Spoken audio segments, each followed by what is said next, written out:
In today's video, I'm going to show you how to change the Epic Games install location so you can choose a different folder or drive before you install your game. This is really useful if your main drive is running low on space or if you want to keep your games on a faster SSD for better performance. I'll walk you through it step by step in the Epic Games launcher, and by the end, you'll know exactly how to install your game in the location you want.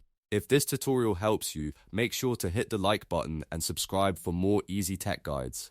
Alright, let's get into it. First, open the Epic Games launcher on your computer and sign into your account if you're not already signed in.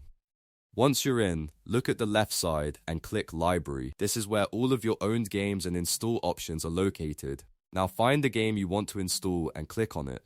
After that, click Install. A small installation window will pop up, and this is where you can change the default location before the download starts. In that window, look for the Install Path section. Next to it, you'll see a Browse button. Click Browse and a folder window will open. Now choose the folder or drive where you want the game to be installed. You can pick a different drive, a game folder, or create a new folder if you want to keep things organized.